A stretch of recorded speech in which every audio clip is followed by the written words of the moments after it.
नमस्कार। चित्तौड़ दर्शन में आज समाचारों में पुनः आप सभी का स्वागत है। नजर डालते हैं आज के समाचारों को। चित्तौड़गढ़ जिले के भदेसर थाना क्षेत्र में रविवार को सड़क हादसे में एक व्यक्ति की मौत हो गई, जबकि उसकी पत्नी गंभीर रूप से घायल हो गई। मोटरसाइकिल पर सवार यह दंपति धनेत के बताए जाते हैं और इस सड़क हादसे में विकास जोशी की मौत हो गई, जबकि उनकी पत्नी घायल हो गई, जो कि धनेत से उप्पेड़ की ओर जा रहे थे। सदर थाना पुलिस ने एक नाबालिग के कब्जे से 2 किलो से अधिक अवैध अफीम जब्त कर ली और जब उससे पूछताछ की गई तो उसने बताया कि RAC के एक कांस्टेबल द्वारा उसे यह अफीम दी गई, जो वर्तमान में प्रतापगढ़ में नियुक्त बताया जाता है। और बाद में सदर थाना पुलिस ने RAC के इस जवान को भी गिरफ्तार कर लिया, जिसे अग्रिम पूछताछ की जा रही है। चित्तौड़गढ़ में पुलिस लाइन के समीप 2013 में होम गार्ड को भवन के लिए जमीन आवंटित की गई थी। कई वर्षों तक यहां पर बजट के अभाव में निर्माण नहीं हो पाया। गत वर्ष भवन भी बन गया और इसका लोकार्पण भी हो गया, लेकिन इस 4 दीवारी का निर्माण कार्य एक बार फिर बजट अभाव के कारण नहीं हो सका। गत कुछ दिनों से इस 4 दीवारी का जो आधा अधूरा निर्माण कार्य था वह पूरा करवाया जा रहा था, लेकिन इस 4 दीवारी के निर्माण कार्य को लेकर शनिवार को विवाद की स्थिति उत्पन्न हो गई थी। कई लोग यहां पहुंच गए थे, जिसके बाद पुलिस भी मौके पर पहुंची और इस विवाद के बावजूद रविवार को भी यह कार्य जारी रहा, जिसके बाद नगर परिषद की टीम मौके पर पहुंची और होम गार्ड को नोटिस देकर इस निर्माण कार्य को रुकवाने के लिए कहा गया। मामला जिला कलेक्टर तक पहुंचा तो एक जांच कमेटी का गठन किया गया। तब तक निर्माण कार्य रोकने के लिए कहा गया। हालांकि यह बात अलग है कि 4 दीवारी का अधिकांश निर्माण कार्य या यूं कहे लगभग काफी निर्माण कार्य तो पूरा हो चुका है।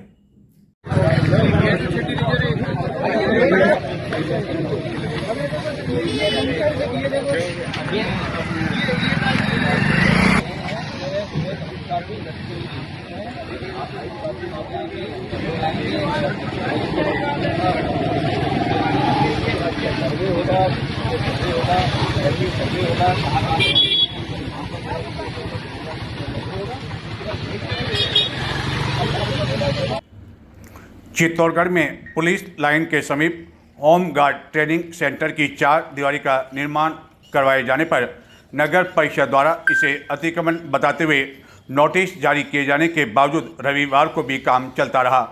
मामले को लेकर अब जांच कमेटी का गठन किया गया। होम गार्ड प्रशिक्षण केंद्र को 2013 में जमीन आवंटित की गई थी, लेकिन कई वर्षों तक बजट के अभाव में भवन एवं 4 दीवारी का निर्माण कार्य नहीं हो सका।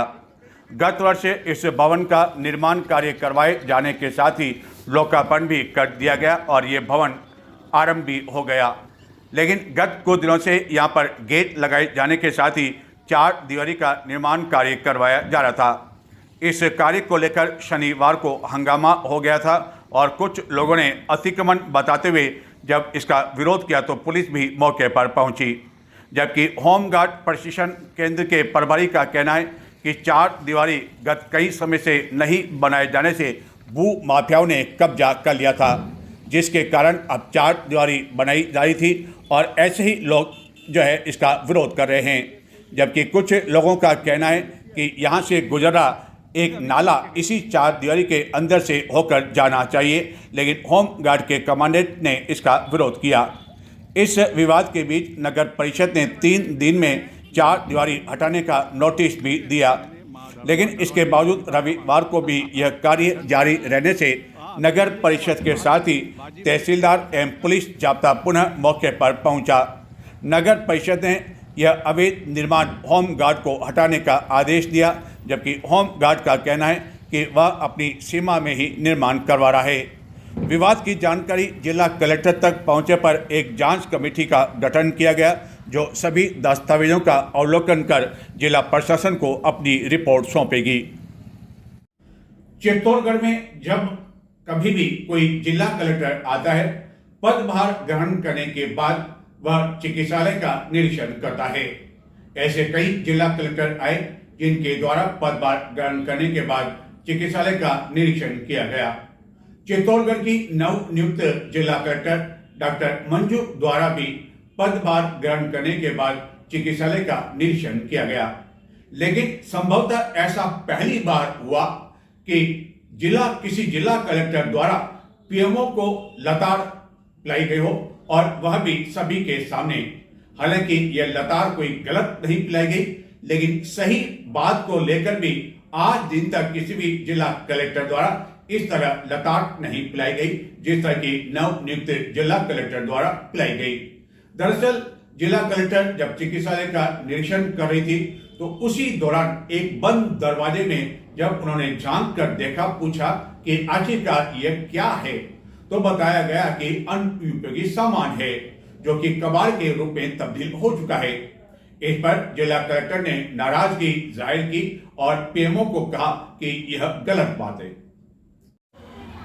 चित्तौड़गढ़ की नव नियुक्त जिला कलेक्टर डॉक्टर मंजू द्वारा श्री सांवलिया चिकित्सालय एवं महिला बाल चिकित्सालय का निरीक्षण किए जाने के दौरान सफाई व्यवस्था को लेकर नाराजगी जाहिर करते हुए एक सप्ताह में इसे दुरुस्त करने एवं गत कई समय से चिकित्सालय में रखे अनुपयोगी सामान का निस्तारण नहीं किए जाने पर कड़ी नाराजगी जाहिर करते हुए पीएमओ की क्लास लेने के साथ ही कहा कि आप मेहनत नहीं करते हो।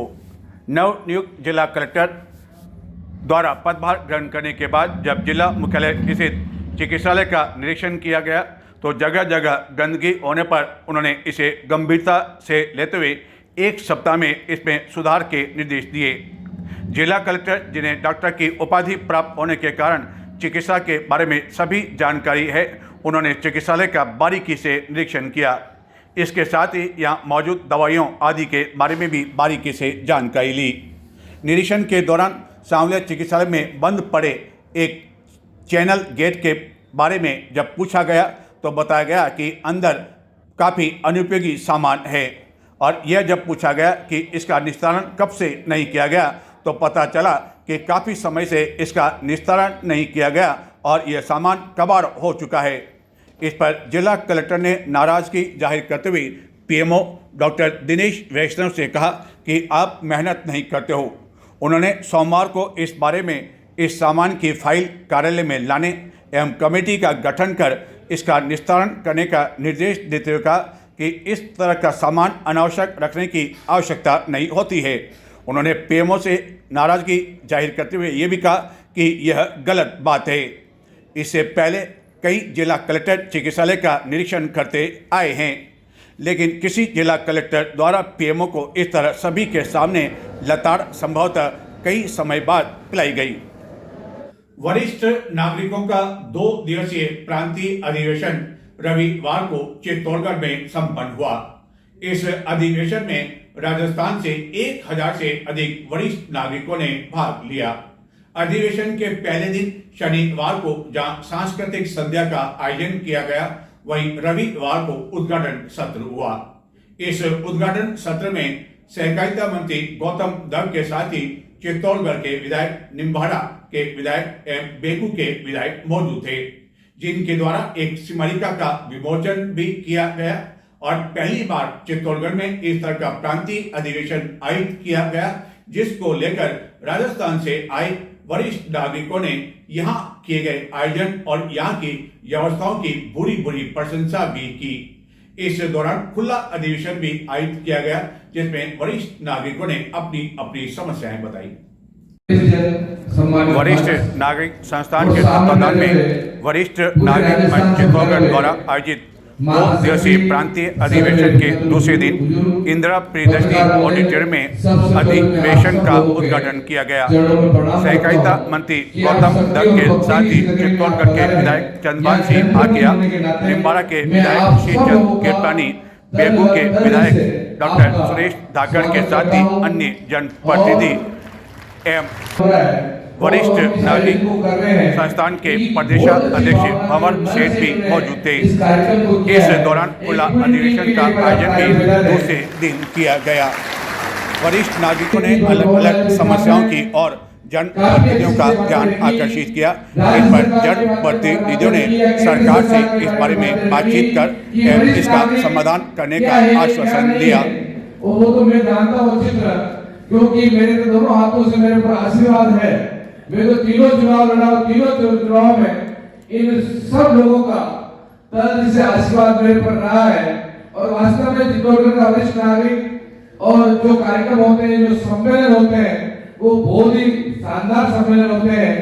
यहाँ की शुरुआत नवरत्न जी पटवारी ने करी, भाई बसंत लाल जी जैन साहब रहे, और एक से बढ़कर एक का कार्यकाल यहाँ रहा है। और वास्तव में जिस प्रकार का ये काम कर रहे हैं, हम लोगों को, हम जनप्रतिनिधियों को इनसे काफी सीखने का मौका मिलता है, देखने का मौका मिलता है, और इनकी पुरानी चीजों को हम लोग सीखते हैं। इस स्थिति में आप लोगों के द्वारा चुनी हुई सरकारें कहाँ खड़ी है, वो आप लोगों को देखने की जरूरत है। और वो सरकारें आप लोगों के लिए मन से काम कर रही है। और जिस प्रकार की आज देश में स्थिति बिगड़ने नहीं दी, तो इतना बड़ा मजबूत नेतृत्व अगर हमारे पास नहीं होता तो इस देश की हालत आज खराब हो जाती।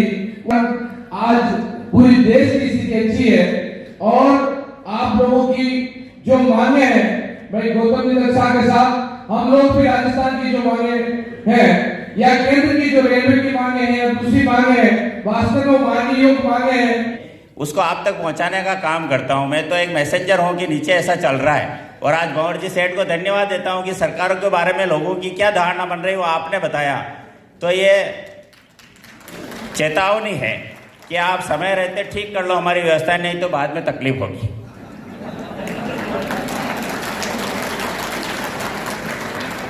अभी रेलवे का आपने विषय उठाया, हम सांसद महोदय से भी कहेंगे, रेलवे में तो अभी एमएलए को भी रिजर्वेशन नहीं मिलता, आप लोगों को मालूम है कि नहीं है। बीजेपी सरकार आने के बाद विधायकों का रिजर्वेशन भी कैंसिल हो गया। आपको इसलिए बता रहा हूँ, आप जो देखते होंगे नेता लोग अपना काम तो करा लेते हैं, हमारी नहीं सुनते। हमारी भी बहुत तकलीफ है, लेकिन किसको कहें। अभी मुझे एक किताब दी आपने। सर्वप्रथम मैं उन लोगों को धन्यवाद देता हूं जो इस सभा में विराजमान हैं, चाहे उधर बैठे हों, लक्ष्मी जी साहब इधर बैठे हैं, वो राम प्रसाद जी, नींद तो नहीं आ रही राम प्रसाद जी? हाँ, टोपी थोड़ी मोटी है, साफा थोड़ा, यहाँ जैन साहब बैठे हैं। हम क्लास में बहुत सारे बच्चे थे, शिक्षा तो आपने एक जैसी दी। ये जैन साहब मुझे केमिस्ट्री पढ़ाते थे, सबको एक जैसी केमिस्ट्री पढ़ाई। लेकिन आज मैं इस मुकाम में पहुंचा हूं तो इस केमिस्ट्री का भी बड़ा योगदान है। हमारे बच्चे पढ़ पढ़ के बाहर चले जाते हैं। और जो एक इन्होंने वो लिखा ना कि बाहर से आदमी आता है और वो कहता है कि फ्यूनरल जल्दी कर दो, मुझे जाना है। और जब फ्यूनरल जल्दी हो जाता है तो वो बताया कि मेरे को 6 बजे की फ़्लाइट है रिटर्न।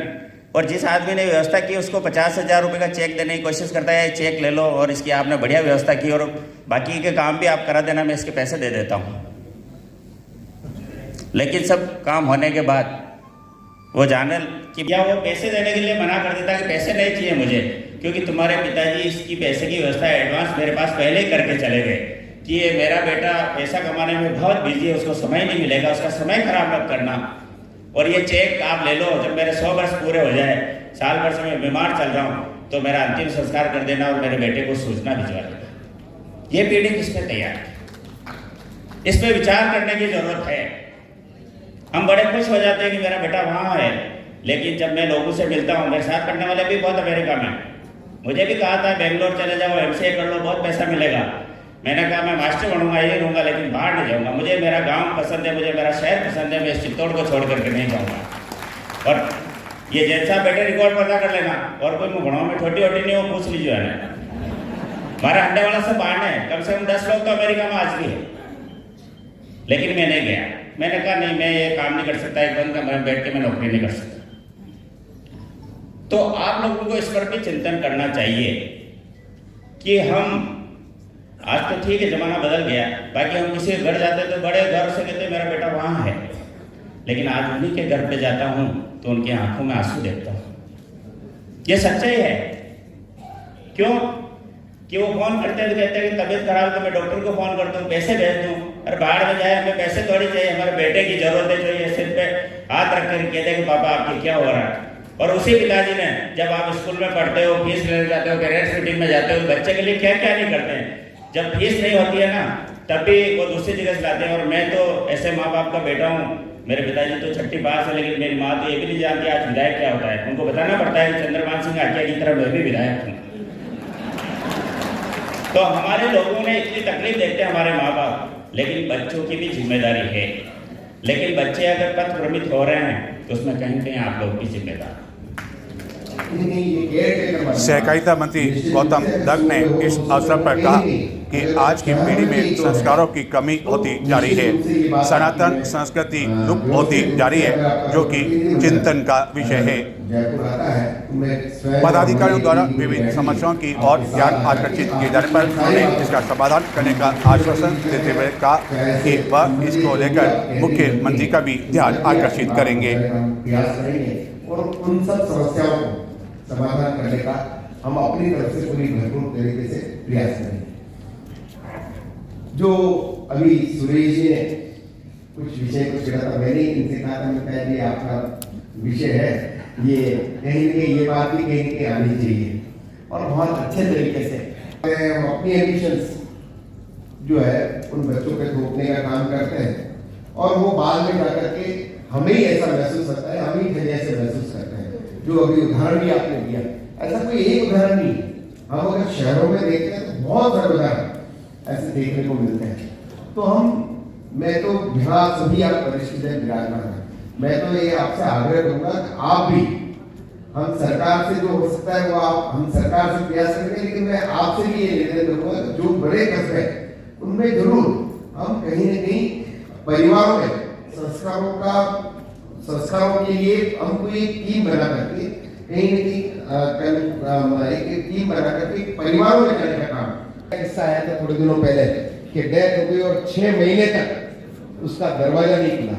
तो वो बातें सुन करके कहीं न कहीं मन को एकदम टीस लगती है, ये क्या हो रहा है। तो इस तरह की आगे घटनाएं नहीं, उसमें बड़ा रोल आप प्ले कर सकते हैं और पूरे राजस्थान से आप पधारे हैं। तो मेरा ये इतना सा जरूर आप सबसे आग्रह रहेगा कि हम इस दिशा में भी, क्योंकि जो हो गया ठीक है, लेकिन हम आने वाली पीढ़ी कहीं न कहीं परिवार के प्रति भी चिंता रखें। हम जाए अमेरिका जाए, कुछ भी करें, ऐसा नहीं जाना नहीं चाहिए, जाना भी चाहिए, लेकिन हम पीछे से जिन्होंने हमें तैयार किया है उनकी चिंता भी हम करें। ऐसा मेरा आप सबसे आग्रह रहेगा कि इसको कोई सरकारें नहीं कर पाएंगे, इसको हमें ये जो समाज में माहौल है ये हम सबको मिल करके कहीं न कहीं करना पड़ेगा। वैसे वरिष्ठ नागरिक मंच की हमारी चिकाड़ा में संस्था थी, जोधरा की टेलर साहब थे, तो मैं उनके काफी संपर्क में रहा और काफी बार उस वरिष्ठ नागरिक मंच के महीने में एक मासिक बैठक होती थी। तो मैं जब एमएलए था, उससे पहले मैं जब मंडल अध्यक्ष था, तब भी वो मुझे लगातार बुलाते रहते थे और साल में 2 साल में एक बार मैं उस जगह उस मंच में जाता था। संरक्षक मंडल है जो कहीं न कहीं आपने समाज को दिशा देने का काम करते हैं। तो मैं उस समय जब जाता था तो वहां के विषय लेकर के ही मैं जो अपने तहसील में, अपनी विधानसभा में क्या हम अच्छा कर सकते हैं, ऐसा मैं प्रयास करता था। और अभी जब मैंने आपके विचार सुने तो निश्चित रूप से आप कहीं न कहीं समाज को दिशा देने का काम कर रहे हैं। तो मुझे खुशी है कि राजस्थान की ऐतिहासिक नगरी में, चित्तौड़गढ़ में, इसके इतिहास के बारे में आप सबको जानकारी है। पूरे राजस्थान के लोग आए, निश्चित रूप से मैं उम्मीद करता हूँ कि आपने किला में घुमाया होगा। महाराणा प्रताप, रानी पद्मिनी, पन्ना दाय, पूरे इतिहास की जानकारी आप गए नहीं है किले में, प्रोग्राम बनाया होगा आपने, गए होंगे। लेकिन निश्चित रूप से मैं मानता हूँ कि यह होने के बाद आपकी ऊर्जा, आप जो बार बार अमिताभ बच्चन जी का नाम ले रहे हैं, अमिताभ बच्चन जी ऊर्जा से भी 10 गुना ज्यादा ऊर्जा आपकी, अगर किले की मिट्टी को उठाकर आपने तिलक लगा लिया, उतनी ऊर्जा आपकी हुई है। क्योंकि यह वो धरती है, जिस धरती का इतिहास, हमारी सभ्यता, हमारी संस्कृति, हमारे वीरता का इतिहास, महाराणा प्रताप का इतिहास किससे छुपा हुआ नहीं है। रानी पद्मिनी ने किस तरह जोर किया, उनके साथ कितनी हमारी बहनों ने जोर किया, पन्ना दाय ने किस तरह अपने बेटे की कुर्बानी दी, ये सब इतिहास पौराणिक करने होंगे। और मैं समझता हूँ कि ऐसी ऐतिहासिक धरती पर पूरे राजस्थान के सभी जिलों से जो प्रतिनिधि आए, सभी भाई बहन आए, तो उनको ये प्रेरणा लेकर, नया उत्साह लेकर आप यहाँ से जाएंगे। अभी ये बार बार कहा जा रहा है कि हम लोग पेंशनधारी है, तो वैसा पेंशन हमें भी मिलती है। मैं भी पेंशनधारी थी और वापस एमएलए बन गया। मैं 6 बार एमएलए एमपी रहा हूँ, 2 बार एमपी भी रहा हूँ, लेकिन बीच में चुनाव और पेंशन मुझे भी मिलती थी। तो मैं भी आपका भाई हूँ, तो आगे पीछे मुझे भी आपके ग्रुप में शामिल होना होगा।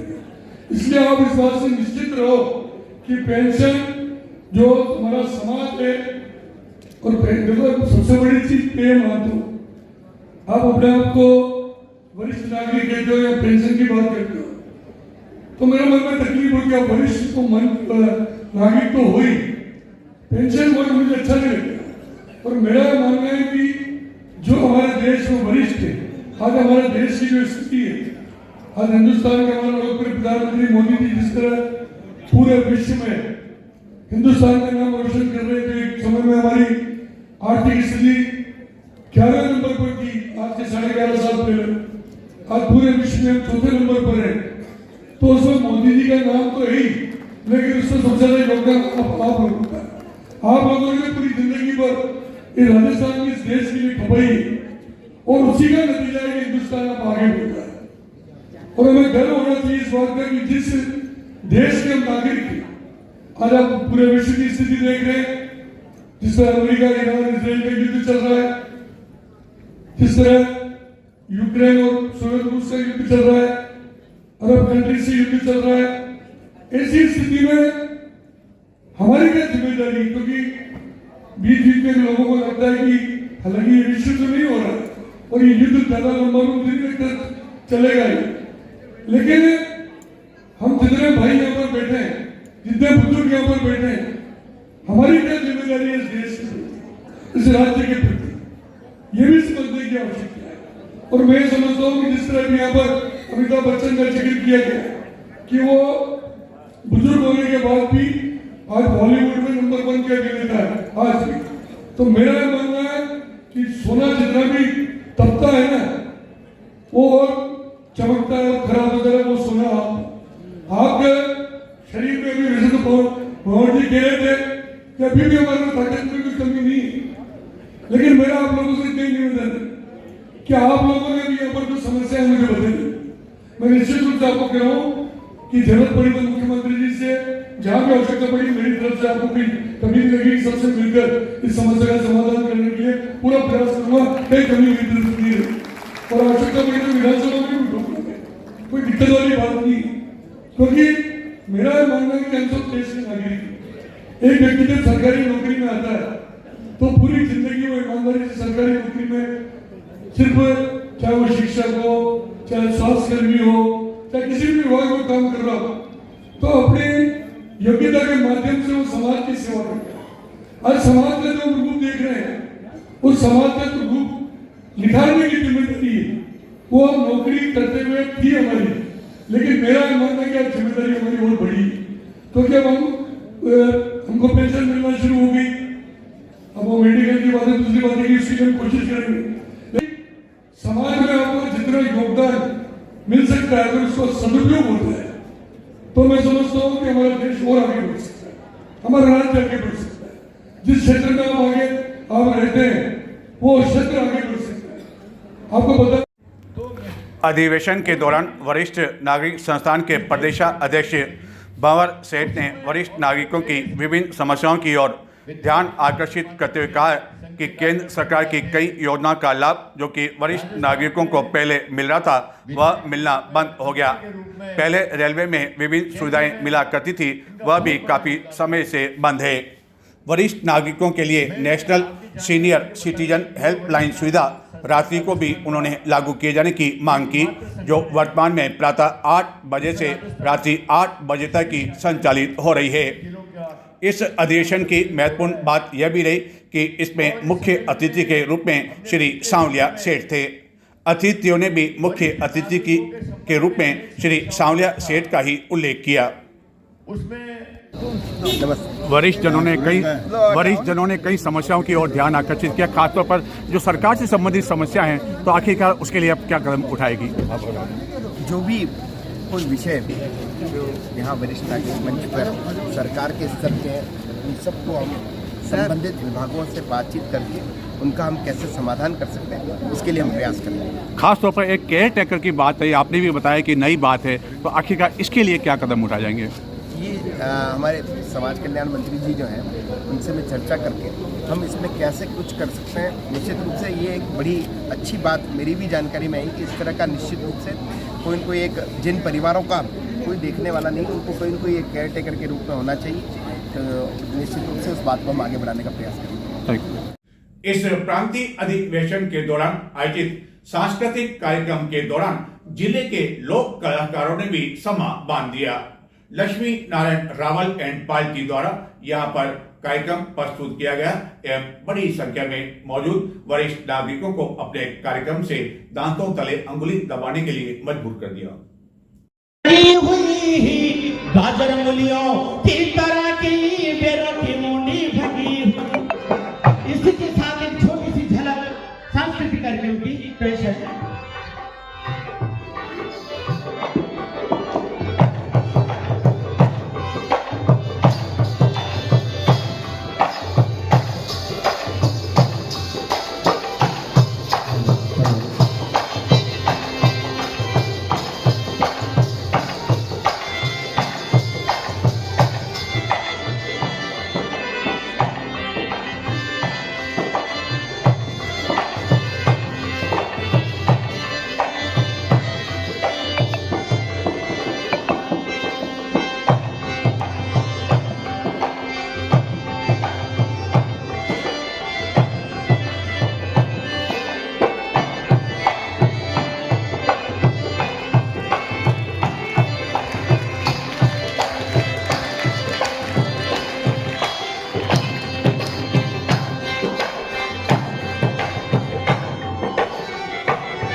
नजर डालते हैं कुछ और समाचारों की ओर, लेकिन संक्षिप्त में देखते रहें चित्तौड़ दर्शन।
चित्तौड़गढ़ जिले के कन्नौज कस्बे में खजूर वाले बाबा का उर्स का आयोजन किया गया। इस उर्स की विशेषता यह रही कि इस उर्स में न केवल मुस्लिम समुदाय के बल्कि बड़ी संख्या में हिंदू समुदाय के लोगों ने भी भाग लेकर सांप्रदायिक एकता एवं सौहार्द का परिचय दिया। गत कई वर्षों से इस उर्स का आयोजन किया जा रहा है। तेलिक समाज की ओर से रविवार को चिकित्सा सम्मेलन का आयोजन किया गया, जिसमें समाज के चिकित्सकों का सम्मान किया गया। इस अवसर पर चित्तौड़गढ़ एवं निम्बाड़ा के विधायक के साथ ही तेली साहू समाज के कई पदाधिकारी मौजूद थे, जिनके द्वारा अतिथियों का उपरना ओढ़ाकर स्वागत किया गया। तो ये थे आज के समाचार। भाजपा द्वारा अपने स्थापना दिवस को लेकर रविवार 5 अप्रैल को भाजपा कार्यालय जो कि ओछड़ी में है, वहां पर रंगोली का आयोजन किया गया, जबकि 6 अप्रैल सोमवार को कार्यक्रम के दौरान कई वरिष्ठ जनों का सम्मान किया जाएगा एवं अन्य कई कार्यक्रम आयोजित किए जाएंगे, जिसमें भाजपा के कई नेता आदि मौजूद रहेंगे। नमस्कार।